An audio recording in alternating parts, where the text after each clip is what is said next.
Okay. Hello, Park. Hello, everybody. Let us get started for today. People are still arriving.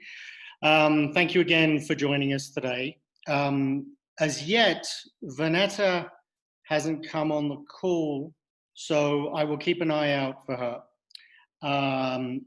And we shall begin with a conversation with Park Cannon from Georgia, who is voguing there for us on the screen. And hopefully everyone will be able to hear me and hear Park and Vanetta when she arrives. What I thought we'd do is something a little bit different today. In the past, we've had 30 minutes of questions from presentation and then questions.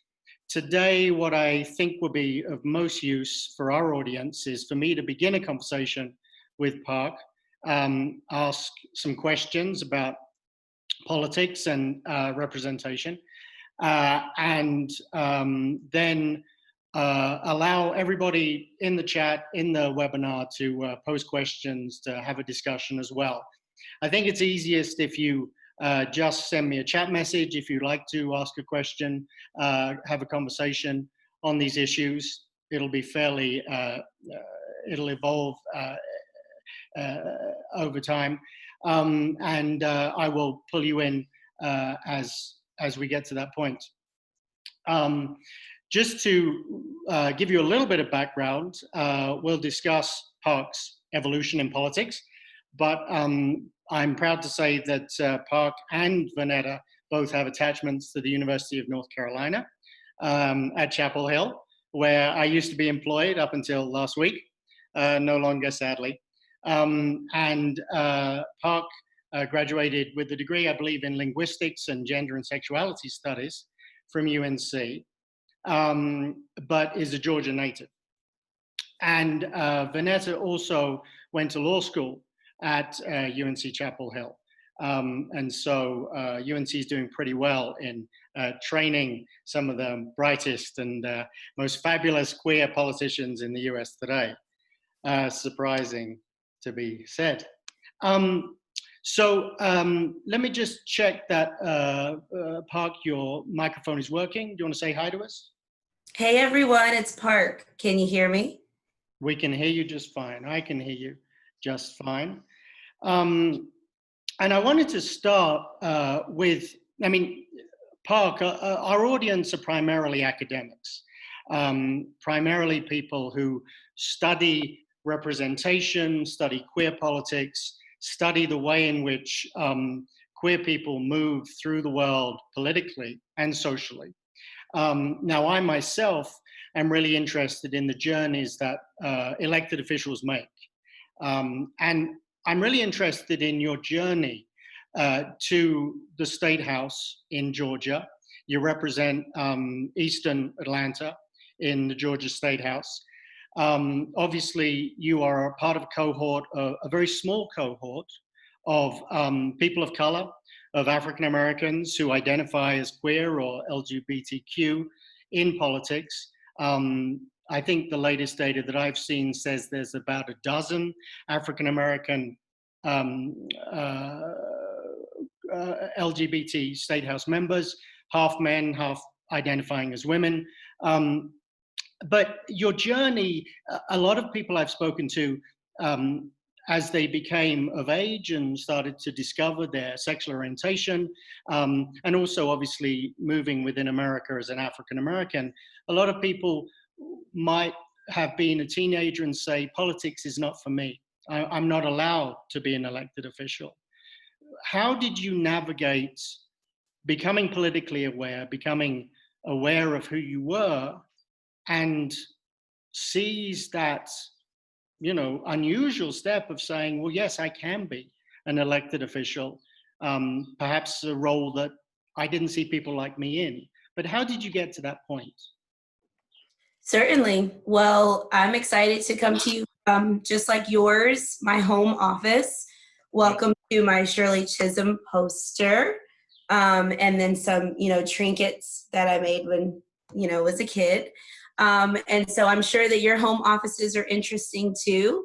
And, you know, feel free to drop in the chat the coolest thing in your home office. I know that sometimes on these Zooms, it's hard to feel like you're really talking to each other and that you can respond to each other in real time. But I'm 29. I got elected at 24, but I started running when I was 23. It took me about 5 years to get through college. And so when I finished up my studies at Chapel Hill and my internships down the street at the Compass Center, which of course does all the domestic violence work, especially in communities of color, with NARAL, Pro-Choice North Carolina, very much focusing on access to reproductive health. I, started to fall in love with the fact that when there is an outlier, a community is engaged and bringing new engagements to the political systems that I felt were very similar, North Carolina, state capital, and here in Georgia. I had already just kind of gotten deep into what a grassroots undercurrent looks like. And if you remember, when I was on campus, of course, Silent Sam was a big conversation, but more so was the Genocide Awareness Project and their very graphic displays over our library of, different pieces that they feel bring people to conversation about reproductive access. And those conversations we didn't feel were what brought people closer. So we did a counter protest for 2 days. I did not go to class. We had balloons and we were doing people's nails and we were doing coloring books. And we took it all the way, up through the dean's office to talk about how, and within student affairs, we didn't feel like this was just freedom of speech. We felt like this was more. And so as soon as I realized that Georgia politics and North Carolina politics had some similarities, I started to reach out to my legislator back at home. Even though I was in Chapel Hill, I was trying to figure out, I knew I was going back home to where my grandparents lived and where my mom then lived, and I was going to live. And so I wanted to know what she was up to. And I was so skeptical, I figured it was going to be someone who shared nothing with me. And instead it was Representative Simone Bell. She was one of the first Black LGBTQ members in Georgia, but the first Black out lesbian in the United States. And it's sometimes difficult when Simone and I are trying to recall to people, no, we were really the first. And also at the same time, remain comfortable with people feeling like we can make a change.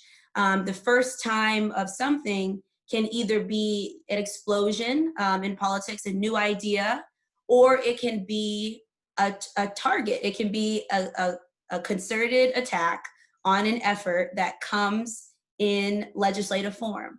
And so I was really intrigued by what was going on with the national 20-week abortion bans around that time, and Georgia was a hotbed for that. My legislator, Simone Bell, she, along with the county, were in kind of suits with the Attorney General over whether the state's largest county, Fulton, with the abortion clinics, whether they would actually have to roll back their weeks or if they could stay where they were at 24 weeks.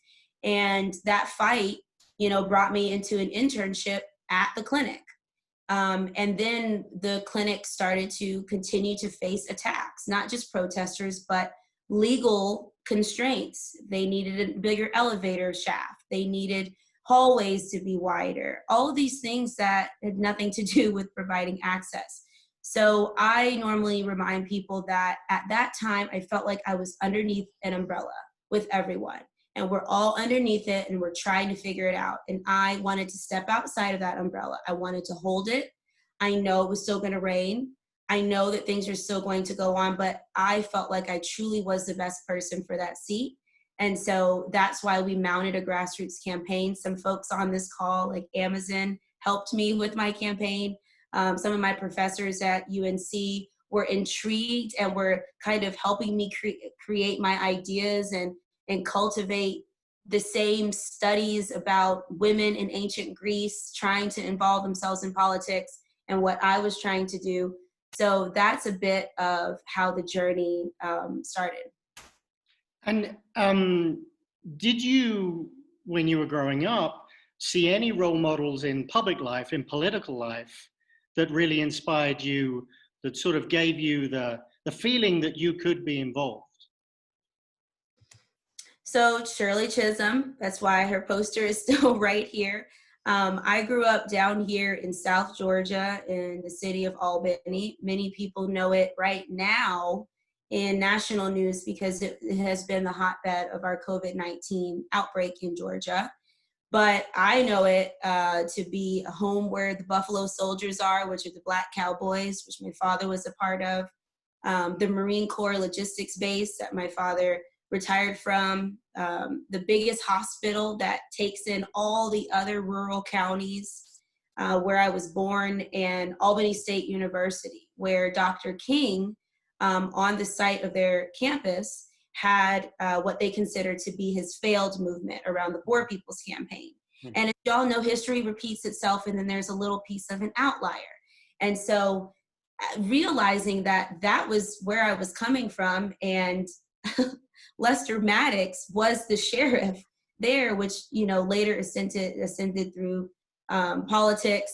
And when Dr. King was brought to the state capitol, you know, for his processional, they didn't want to let the processional go past the state capitol, and that was his call. And so really realizing that the role models that I was seeing about who could lead, they were really all over the place. I didn't have to feel like that narrative was dominant. I remember getting off the school bus when I was 9, and the KKK driving around, masked, hooded, with their flags out the back to intimidate us. They knew where we lived. Fast forward to 2010, when they vandalized our family home here in Lee County, in Georgia, and visibly made it clear that it was the KKK that did it. So people want to write your history for you and tell you, oh, the Klan doesn't really exist, or whatever the politic around policing is, wants to disconnect that. But I was reading the FBI statistics that said that they were infiltrating Georgia's systems. And so I started to really look into how I could be a part of who people look to. You know, the only other person that I felt had galvanized young people over my college career and high school career was Barack Obama. And, you know, that's my politic. And in the understanding of that first that he was, I was attracted to that. I created a modern dance piece and performed it in front of my high school that was entitled Yes, We Can, because I was engaged by that. So yes and no. So I want to ask you a little bit about your constituents, but also your colleagues in the State House. Do you already see the effect on your constituents, and especially the young people? I mean, now, do you feel like you're in a position where you're role modeling a possibility for them, especially young Black youth in Atlanta? We have already seen an uptick in the number of queer folks running for office in Georgia over the past 4 years. And that's definitely been a goal that I stand side by side with people on, because most of the time we're coming from the same activist spaces or communities of need. And those needs can be around our intersections on being queer and a part of the LGBTQ community, and having the righteous critique to say, why do we keep saying we have LGBTQ elected officials at the state capitol when we have 1 lesbian, 1 queer person, and 2 gay men? We don't have trans people. We don't have people from the other communities represented. And so how can we strategically address that lack of representation? So this past cycle, we saw people running for the state Senate as well as for the state House. And before then, they had run for some statewide positions. Which is super exciting. Additionally, with the kids and the high school folks, they're online. They are seeing it. They are reaching out on their own and saying, hi, we are the high school Gay Straight Alliance in rural Georgia, would you just talk with us, even if it's just a phone call? You know, we are planning a trip to the state capitol. We have an annual trip. And, you know, our educator has seen how much we want to know, who we're going to see and what we're going to speak about, and them actually coming to the Capitol. Our PAGE program, we have, you know, had at least 20 children, which is the maximum that any legislator can have, but come to the state Capitol and really be involved in the process. I have them, you know, go and get copies of HIV decriminalization legislation if they're interested, and tell them to take a look at it. You know, they get to stand there with a 20-year-old on the floor and help me think about this vote. Now, of course, my research is, you know, pretty much done, and I'm just trying to involve them in the process. But absolutely, there's, you know, less of a barrier to feel like we even speak the same language. We are trying to get 5,000 college students to be poll workers over the next 2 cycles, and we're already hitting our marks on that from the numbers that are coming in. So it's pretty exciting here in Georgia. Yeah, no, I mean, it's remarkable how Georgia has become a hotbed of some of the most impressive dynamic queer activism in the South, especially. Now, there's a trope, and I think it's proven that it's a trope now, that it's not a truism at all. But the trope is that the African American community is going to be more homophobic, more transphobic than white and Latino communities in the States, that you, if you have a larger African American electorate, are going to struggle. I mean, do you find any truth in that, you know, expectation that Black voters are going to be more homophobic because of your identity? Ooh, let's take it all the way back to slavery. History shows that as we were brought over, our sexuality was also contained. And so we know, you know, it's being released now, but one of the first Black transgender slaves, history speaking to us and showing us that resistance was already there. When you are bringing that context to the closed communities of sexuality of the South, you layer the Bible Belt on there, you layer how religion through, you know, ethnicity and race breaks down, where actually that's where you find Black conservatives in the church. That's their most conservative moment, the argument sometimes is.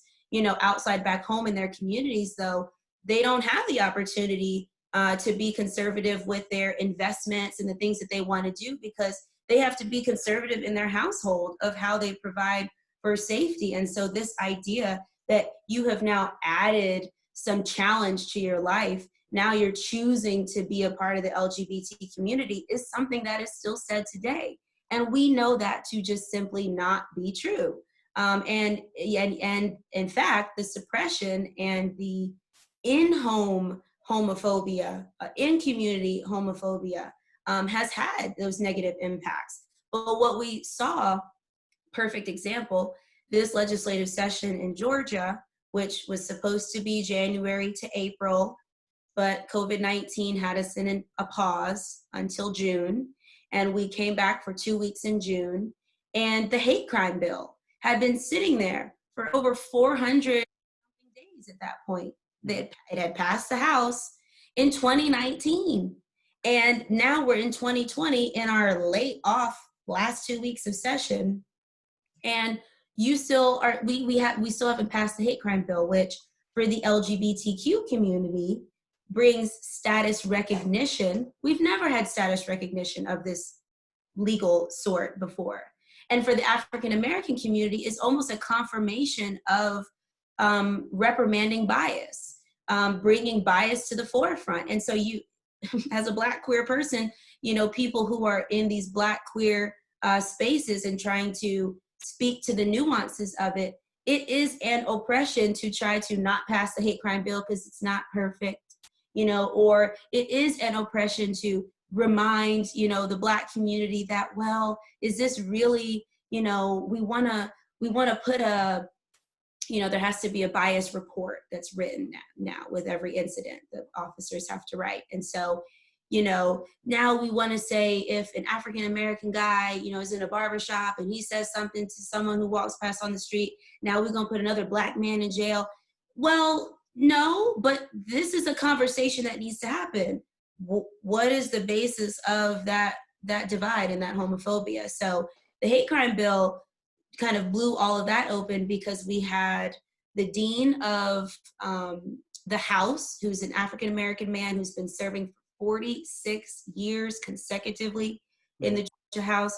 We had the chair of the Equality Caucus, Representative Carla Jenner, who is a white lesbian from the Decatur area, who is a professor and has written books on these very issues, as well as the current chair of the Black Caucus, which is a Black female, AKA. And so all of those conversations were happening in real time, and I hope that other states are having them too. Let us carry on a little bit about your colleagues in the legislature. I mean, one of the things that academics like to look at is the impact of presence. You physically being there in the State House with both Democrats and Republicans of all different political persuasions and different backgrounds. Have you felt in your now nearly 4 years in office that you're building relationships with people, you are building empathy, that there's a connection, a presence that actually helps legislation happen and perhaps move some of the views on the other side and also on your side as well? I mean, are you seeing that visible manifestation of your presence? Sometimes, other times it just blows it wide open.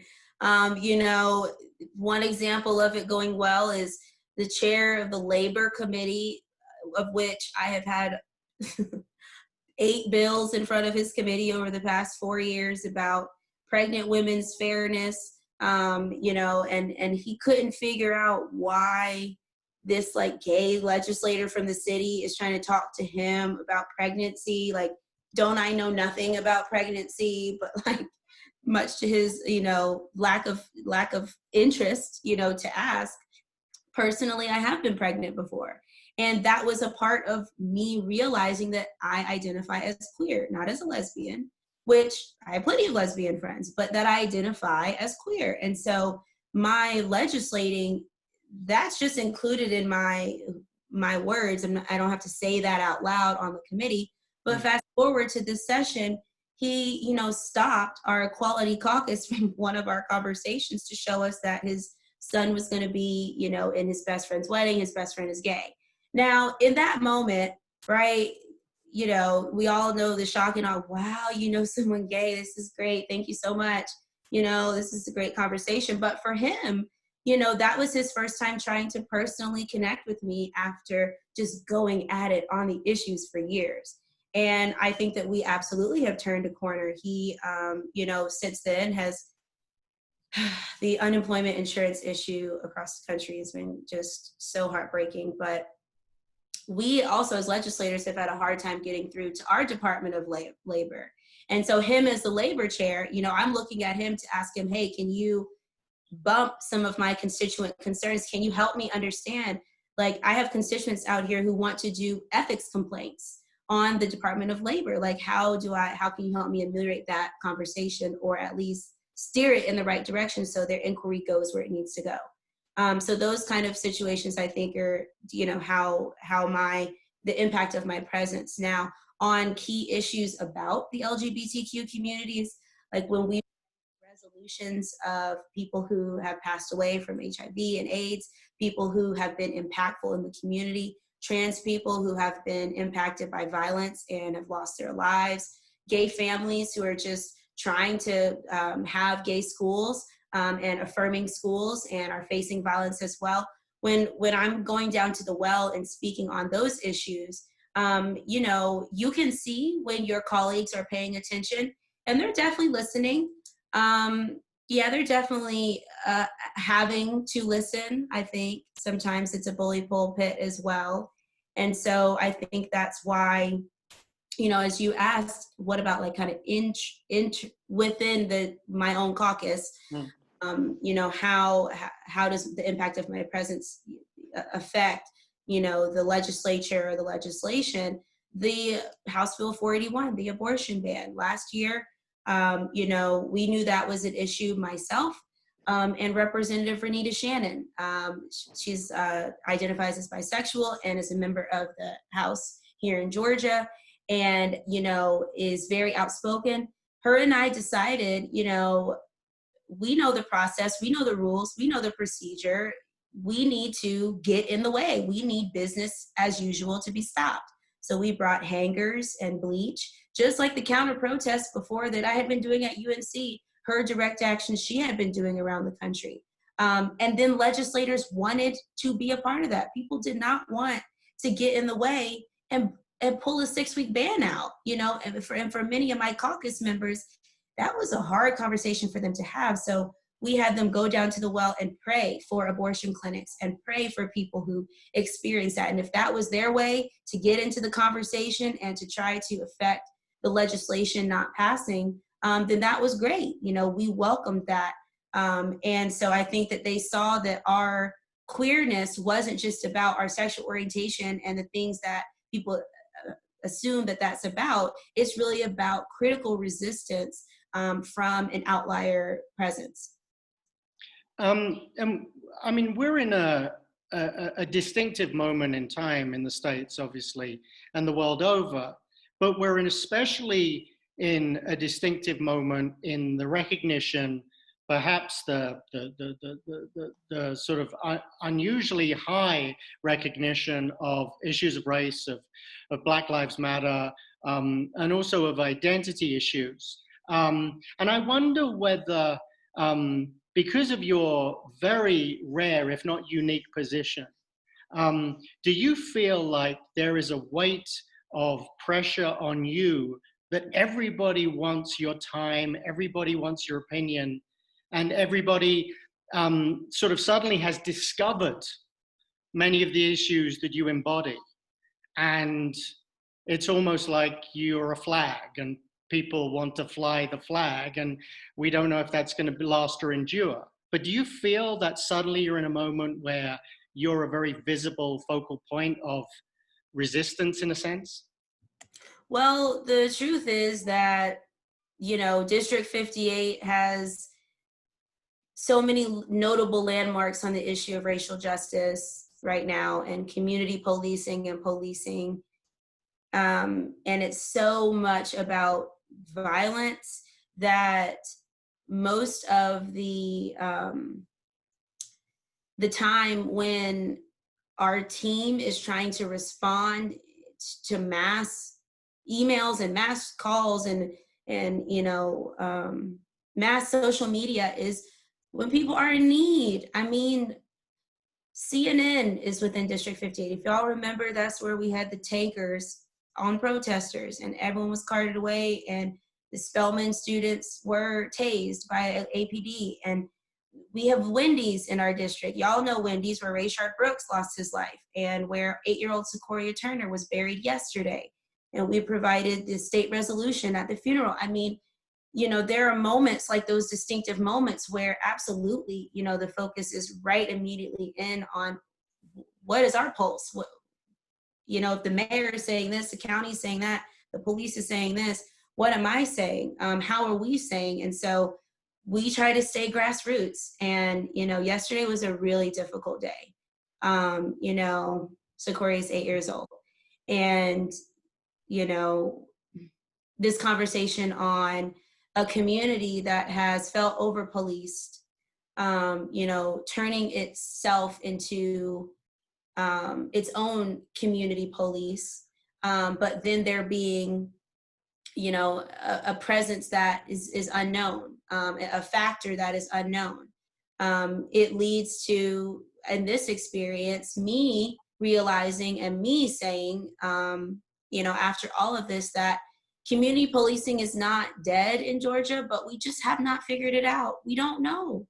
And the state owes us the opportunity to figure it out, because what we are saying with defund the police is it has cost us too much already, the way that policing is going. It has cost us our lives, our family, our resources, our community.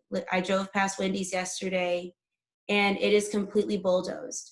There is nothing there and it is gated up, but that has not been how it was for the past 4 weeks. It has been a place of a lot of spiritual release of people in need. So, we're trying to be a part of that as much as we can. I identify as well as an activist elected official. There are activist elected officials all over the country.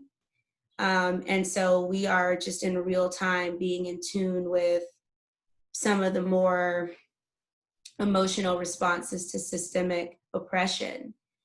So today I'll be going to give out 150 masks at the senior center closest to the Wendy's. Mm-hmm. And just kind of doing some of that social distance response. We have created a partnership with Black female therapists who, will take any clients that we refer to them right now. So it's an interesting time. I want to ask one more question and then start bringing other people in. So other people on the call, please send me a chat message if you like to ask a question to Park, and I'll put you on the list. The question that I wanted to stop my part for now is, you have a lot of scholars and academics on this call from around the world. As an elected official, as a practitioner, what sort of questions do you think we should be asking? What sort of research do you think we should be doing when you sit there in Atlanta or the United States and you're looking for answers and you're looking for policy? What are the questions that we should be looking at? Absolutely. I want to continue my life in academia as well. I thought that I would be in law school by now. Most of my professors did too. Mm-hmm. When I was doing my undergrad, I was trying to figure out how to start studying for the LSAT and put those books down and ran for office. But in the meantime, went over to Harvard and did an executive education program in which we studied a number of things. But 2 things that stick out is negotiations. There's so many government negotiations that are happening very quickly right now in local as well as national politics. And I think if we had some more academic approaches within the legislature to negotiations, then that would it would provide harm reduction. And an example of that would be, we had an oil spill here in Georgia at an Asian tanker spilled over and oil was spilled, and the conversation then included that Savannah, that coastal shore, is where slaves were brought in Georgia and where the gullies still are, where we were held. But yet it is still a vibrant agricultural and city, very important. It's our most important port in the state of Georgia.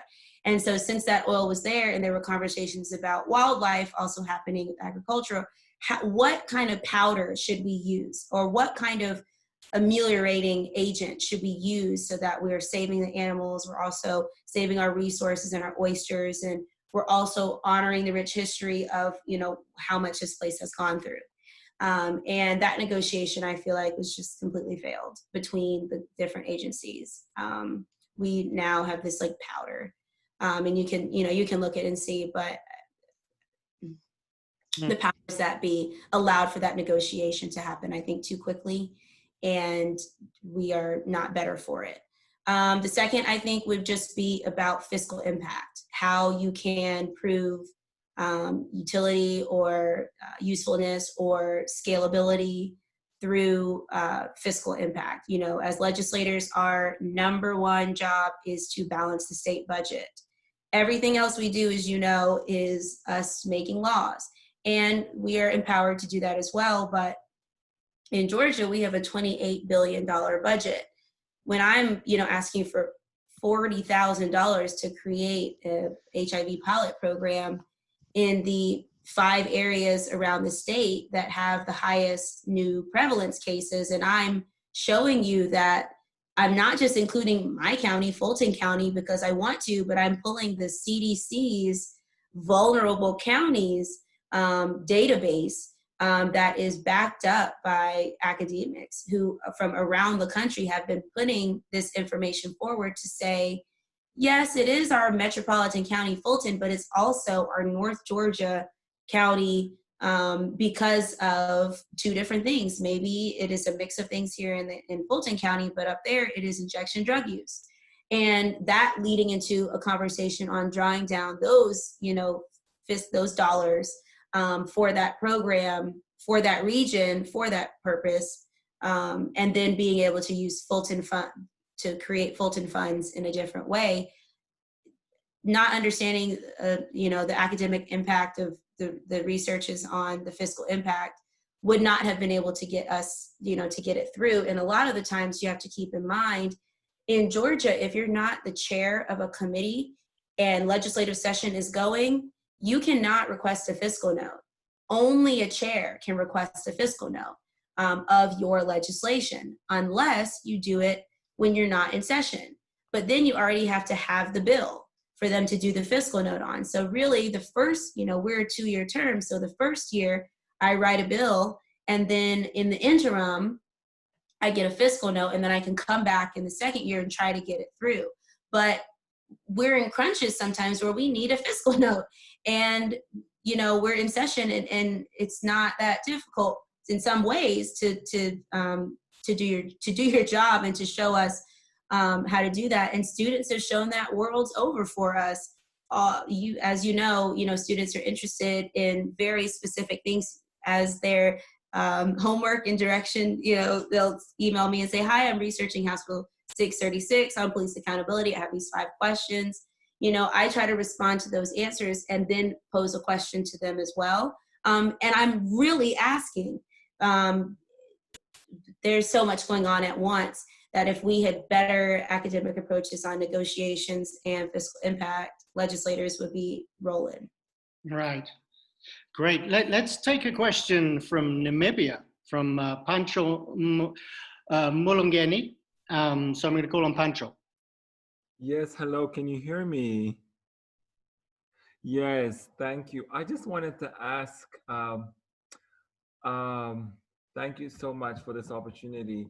I wanted to ask you, what do you think is the way forward, Representative? Because is it, how do you move past this impasse of what you're describing as a very conservative place that you find yourself in? And I really don't want to rely on tropes, because it would be wrong for me to ask you if it's true that the South is so conservative and you can't really do anything there, because you're just one person, and I'm sure there's a lot of diversity in there. So I won't ask you that. But my question is, from our perspective on the outside, you have New York and San Francisco, and then you have the South, and you're like, damn, those people in the South. So what is the way forward? Is it to become more like New York, or is there another way out?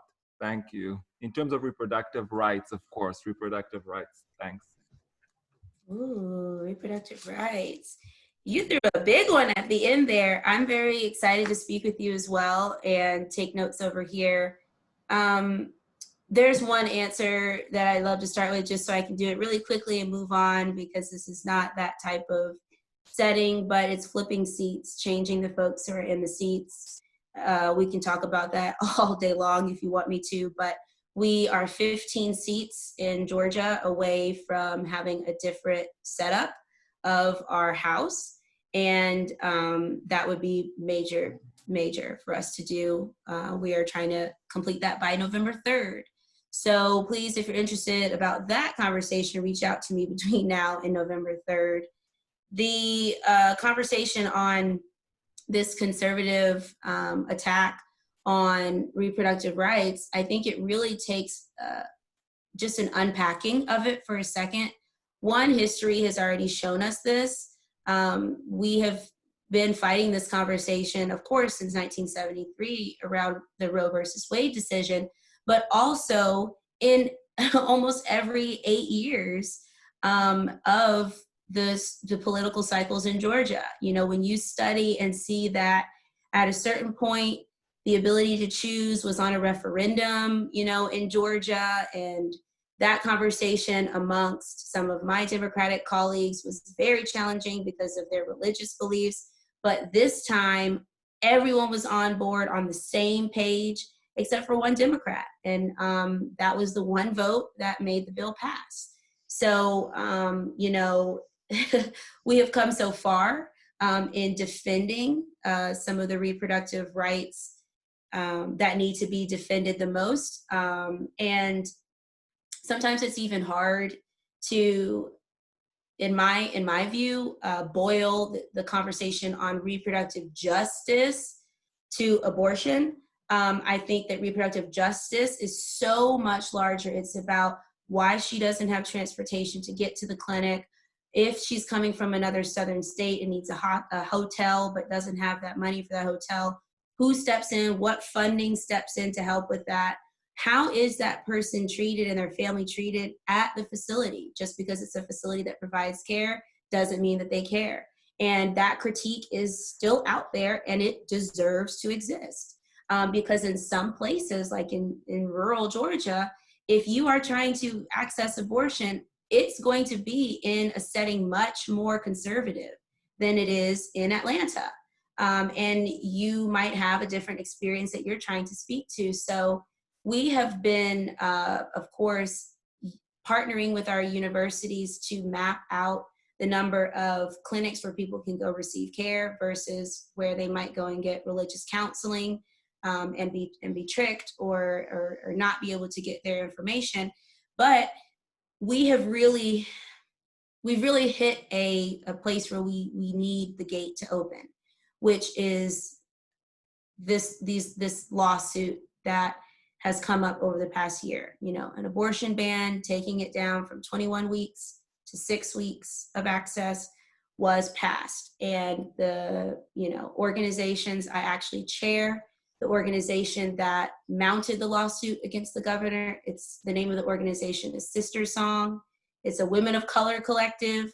And, you know, on the TVs, you'll see the ACLU did it. They were our legal counsel. But we just won our lawsuit to not allow the abortion ban to go into effect on Monday. But the governor has already said that they're going to appeal.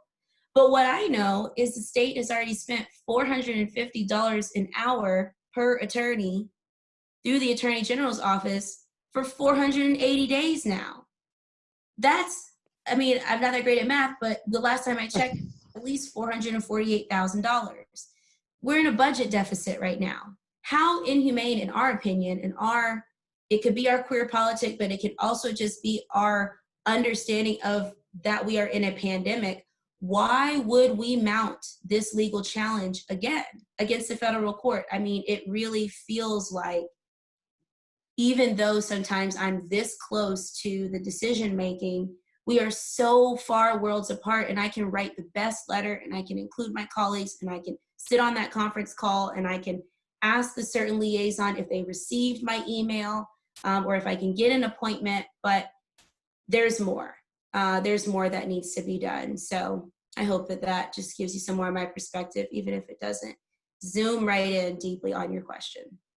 No, it's a big question. Tam Vo. Hi, can you all hear me? Yep. Okay, perfect. Well, first, I just want to say thank you so much, Representative Park Cannon, for giving a talk to us today about queer politics. I went to Georgia State University for my grad school. So yes, go Panthers.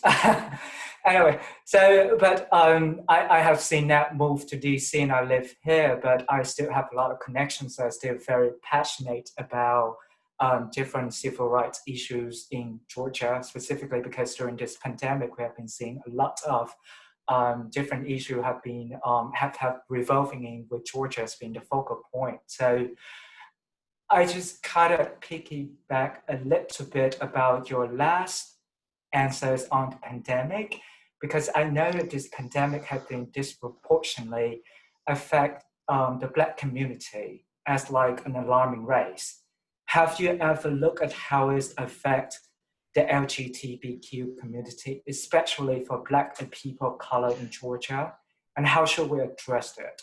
Not just only for Georgia, but on like a national scale. Because for example, in Washington, in DC, we have the COVID death rate for the Black community 5 times higher than in any other ethnicity groups. And it's the problem that we still need to address. Awesome. Well, we miss you down here at Georgia State. Georgia State University is within District 58.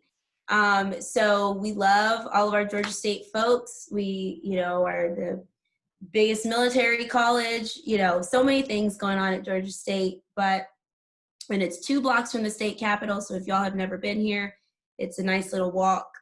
But the pandemic, 127,000 people, in Georgia have already been diagnosed with this virus, this novel coronavirus. Over 3,000, people who, have died. 70% of those are African-American folks. We were alarmed. I'll try to look it up while we're in here so I can send it in the chat to everyone, but I did an article in which I said, do not listen to the Georgia Department of Public Health and senior elected officials when they do these public dialogues on the coronavirus update. They're not giving you factual information. And 1 week later, of course, it was reported all over the place that our numbers were faulty. Our charts were up and down. Things were not being disclosed. And of course, the state had the response of, well, when we started doing the tests, there were just so many tests that we weren't having people fill out all the paperwork and all their demographics. We just wanted to serve our Georgians and make sure that they're all able to get the quality care they need. And we just know that that is exactly how implicit bias works in healthcare settings. And so we have been sounding that alarm, of course, in the African-American community and trying to layer in some of the comorbidities and disparities that affect the LGBTQ community in real time. When the novel coronavirus was a conversation that universities from around the country first started to be in dialogue about, one of the questions was, because of similarities around SARS and HIV, because HIV is still in its way moving through communities, LGBTQ communities in alarming rates, and having an impact on the body's ability to fight other invasions and infectious, hosts, opportunists. Is there a greater risk of LGBTQ hospitalization and death because of the coronavirus? And that was a really a poignant research topic that finally made it to other states. Seattle's Department of Public Health. Georgia, they continue to reject our requests to go deeper with the groups that are the data and the demographics that are collected. And, it's been in some ways lucky for other partnerships. I wish it would have been our government, but, CVS partnership, they will allow us to include that on their, check-in sheet, and we can get some data in other ways if community providers are providing those tests, and we talk to them and, our church, and say, hey, what does your intake form looks like? Somehow we can dig at that that way, but it has been very challenging. We know that without question, people of age are experiencing COVID-19 in a different way than some younger individuals. And so when we saw an outbreak at one of our nursing homes that ended the life of 18 individuals very rapidly, our office requested that one of the agencies that addresses sexuality in seniors go and have those conversations with the community, because what we know and what research shows is that LGBTQ people of age actually have to go back in the closet sometimes when they go into senior centers, or when their traditional care structure is not the same way, and that their chosen family a lot of times are the ones who would need to be contacted to say, hey, is this person okay? So we're gonna be at the senior center today, like I said, and keep having some of those conversations to try to bring our activist elected official and desire to connect the intersecting communities together to the people. Great. Park, I'm going to ask you another question before I bring in the next questioner, who's Jacob Wagoner. But I was really interested, because this is such a queer focus group, for you to reflect a little bit about the state of the family, the state of the LGBTQ family, and especially along the lines of race, ethnicity, African-American queer people, and the other groups that constitute the LGBTQ community, but also because you're pretty, not unique, but distinctive in identifying as queer. It's a term that is growing, I think, in popularity. And in fact, one of the reasons why the center that I'm starting in this webinar is called Queer Politics is that I think there's a lot of mileage in using that as an umbrella term. But nevertheless, can you talk a little bit about your feel about the state of health of the community, the queer community as a whole, and perhaps what needs to be done? Yes, so Atlanta, of course, is our capital city, and it's the only city within our district. And the mayor decided that with her, first step into office, she would create an LGBTQ advisory council. And I joined in on that effort and moved up as the chair of the health committee. So we really have put together this task of how do we speak to the LGBTQ communities of color during the coronavirus pandemic. How do we allow for equity and health equity specifically to be displayed in a time where there is almost this like historical exclusion and separation of a community that in large part is about, being together. We have the neighborhood in our district, and so the LGBTQ Chamber of Commerce, in the district, and trying to have all of these simultaneous voices, be spoken to at once is not possible. And I think that it's a strategy that is failing us when we continue to make it seem as though just because we've got marriage equality, the rest of the LGBTQ community is, thriving.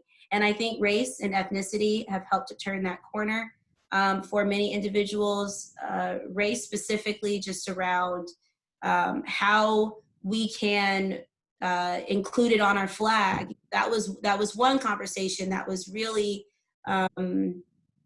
grassroots into capitalism. I think that there was a quick fix that only a capitalist structure could help to make. But a, crunchy queer dialogue there, social, mashup that allowed for that and said, hey, you have been erasing our history since Stonewall. Why are we still doing this? We created this thing. And so that's been exciting. With the school systems here in Atlanta, there's a county school system and a city school system. And the county school system has a higher socioeconomic classing, and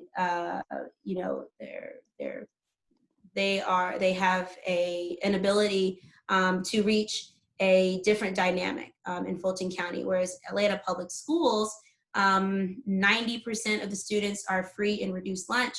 And so all families qualify for EBT, especially the COVID related EBT. So we requested that a gay council be started on the school system as well.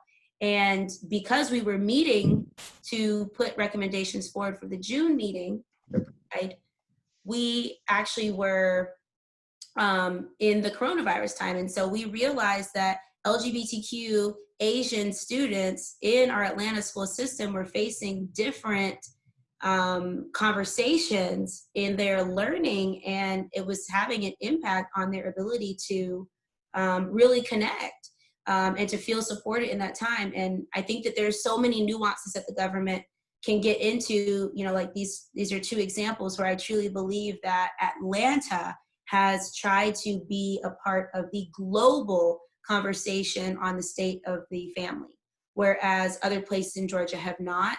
And I would like to see, you know, some of that change this cycle. Wonderful. Time for 2 more questions. Let's take Jacob Wagner.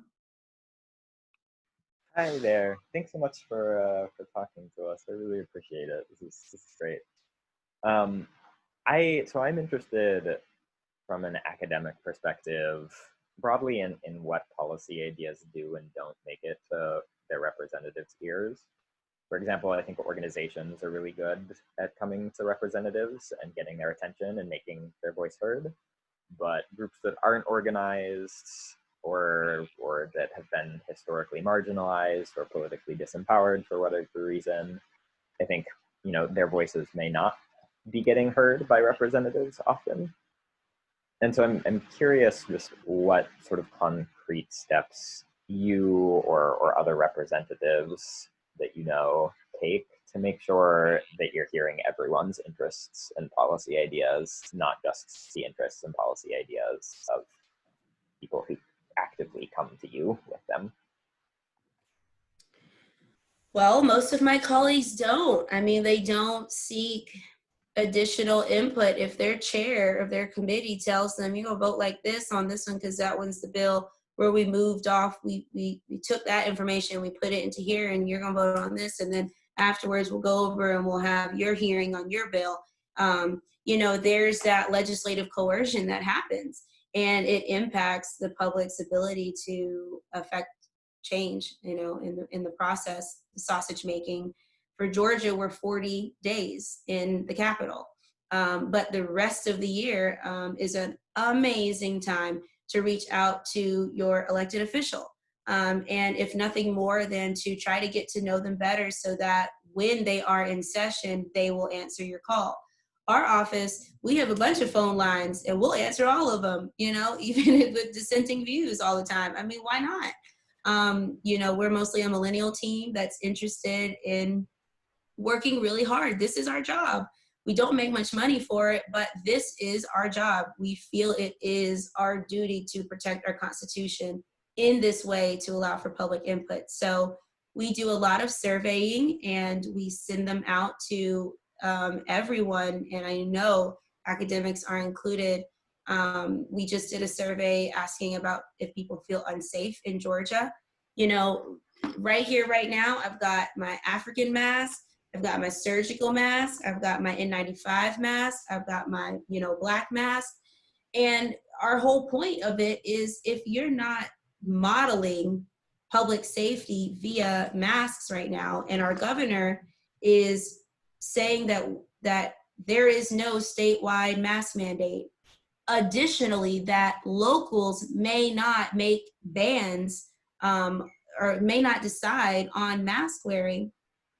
It actually does not make sense in a political term. It doesn't make sense if you study political science. That is, they're the antithesis of each other, local control and government overreach at the same time. So we, in these times right now, really do need more than just political talking heads making decisions. We need help, and the government's not going to ask for help. Instead, they're going to tell universities and schools if they don't open, they're going to take their funding. So I think there's a long bridge that needs to be crossed there. Let's talk about it more later. Okay, we have time for just one more question. We're going to call Liz Barker, who's a member of the British House of Lords. which used to have jurisdiction over Atlanta, but that was a long time ago. So Liz. Yes, some of us fondly remember you as the colonies. Good afternoon, everybody. I'm coming to you from Wimbledon this afternoon, not wearing my Golden Girls mask that I've just bought. I want to take the theme of allies and supporters and so on, because I was struck by the amazing connections that we have.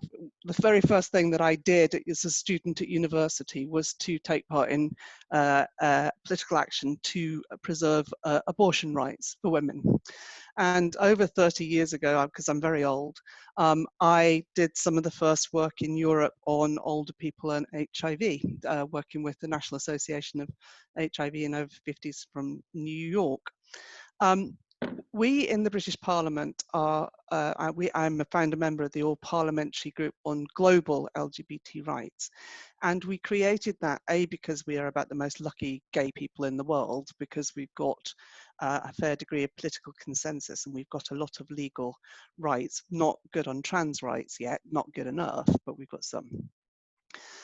We did leave a horrible legacy around the world as a colonial power.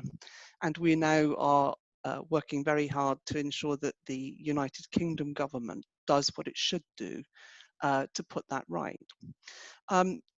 All my time in Parliament, I have been a supporter of the HIV group, and in particular, I work with the NAS project, which is our Black and minority ethnic group. Just prior to COVID, we'd started having a big discussion about how can Black and minority ethnic people disproportionately affected by HIV and AIDS still.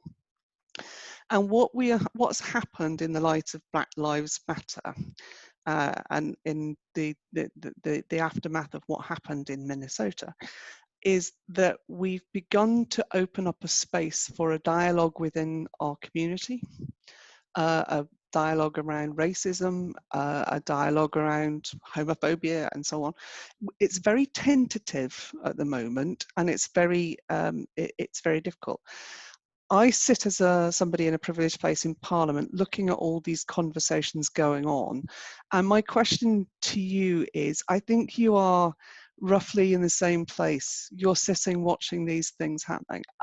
What can we learn about being allies and mentors to the people and the different groups of which we happen to have an intersectional relationship? Well, greetings. So nice to meet you. I will look forward to staying in touch, and thank you for your service. You know, as a member of the movement for Black Lives before I got elected, but then got elected, and some folks were like, wait, you're really in there. We don't want to talk to you. We don't know how you're going to take this information. We know you're an ally. We know that you've been a part of us, but this piece, is this piece of you different now? The conversation on allyship, I think we should have it around our communities, you know, and so when the conversation on allyship shows up on the, you know, the rainbow between the LGBTQ community and folks who can continue to be proud pride friends and can care for their LGBTQ families and people in need. That's not the only one that I think that we should be having. You know, I need some Black and brown allies to come with me sometimes when I'm having, you know, different conversations in the LGBTQ community, specifically to get at the racism and the homophobia from the Black community. But I am hopeful that even though we have seen so much silence on issues that affect our lives from people who consider themselves to be allies. You know, I think a perfect example is the other day, you know, there was a statement made in the public about, I think, Nick Cannon and Jews and the Hollywood system. I don't know, something around the Jewish community. And you know, someone in the prominent Jewish community stepped up and had finally spoken to why this was just so wrong, you know, for these things to be said. And while some of those things might have been wrong, the critique was, oh, now you want to speak up on something because it directly impacts you. And you feel like you have something to say. But when Black people are dying on Facebook every day, you don't have anything to say. And so I think there are righteous critiques that happen in allyship that make the discomfort so palpable, and it makes people want to turn away from each other. And even right now, the bisexual member of Atlanta City Council, he was on site, the first government official on site the night that Rayshard Brooks was killed at Wendy's. He called me, and it was 1 a.m, and he called me, and I said, I'm going to sleep. I've been up all day. So I'm headed over to this Wendy's. I thought it was in his district. It was in mine, but he was there. And so he has now, from that moment, written legislation so that Atlanta Police Department complies with the 8 can't wait policy mandates, which are 8 strategic things that police departments can do to address excessive use of force and implicit bias. And he made his legislation as an activist elected official of the queer community. He made it all the way through the council. It was voted on this week on Monday, and the mayor vetoed it today. And, you know, in the middle of there were a lot of public dialogues that they had. And the question is whether his queer activist politic turned her away from being his ally. If his council members, they're saying, you know, they don't want to be seen with him or whatever, you know, because he went so far. But he's responding to, just like me, Rayshard Brooks is killing, and baby Sakori is killing, and all of these violent things that are happening in our communities, and we're really speaking up on them.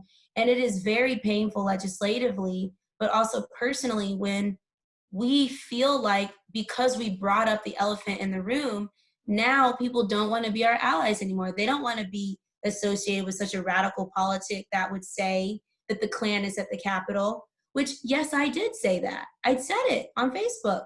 And it was right after I came back from Rayshard Brooks's funeral. I was holding his obituary in my hand. I left his funeral early before his eulogy to get back on the floor because we were voting. And we were voting on, I thought, the hate crime bill. There were only 2 bills left, hate crime bill and then the police bill of rights. Of course, they called the police bill of rights bill first. So I come from this person's funeral, and I'm standing there, and I'm telling these officers my experience. They have called these officers into our House chamber. There's no public because of coronavirus. So it's not even like there was all this public and stuff going on. No, they called them there to, I believe, intimidate and to flex. And I've already opened in this call how the Klan has impacted my family and my home. And no one's gonna ever tell me whether or not they're in our policing systems. But it was hard for even some of my allies to hear me say that. They felt like, you know, that's something that I shouldn't even be saying because I can't prove it. And I wasn't even trying to prove that they were Klan members. I'm really not. I'm trying to say organized white supremacy is right here. And whether or not people want to specify in my allies, if they wanted to specify in on if I'm talking about Antifa or the Klan or this or that, I welcome you to do that. I welcome you to bring that conversation forward. In our view, we wouldn't even be having the conversation if I hadn't brought it up. So the allyship conversation, it's really deep. Thank you for asking. Wonderful. I'm glad you had that last question. First, on behalf of all of us, Park, I really want to thank you for sharing your thoughts and time with us today. From my perspective, I think your work is so important, and what and who you represent is so important. I should tell you that when Park Cannon comes across my newsfeed, because I have all these settings, my day is a tiny bit better when I see that you're doing something, because you're one of those bright lights. And I think, you know, every compliment and feedback you get, it's the tip of the iceberg. I think your presence is really important to people that would never speak to you contact you, I think well beyond your immediate effect in Georgia. And I hope that you go on to a much greater and higher office eventually. We won't ask you to talk about that, but thank you so much. I should also, sorry, you want to say? Just want to say thank you. Sure.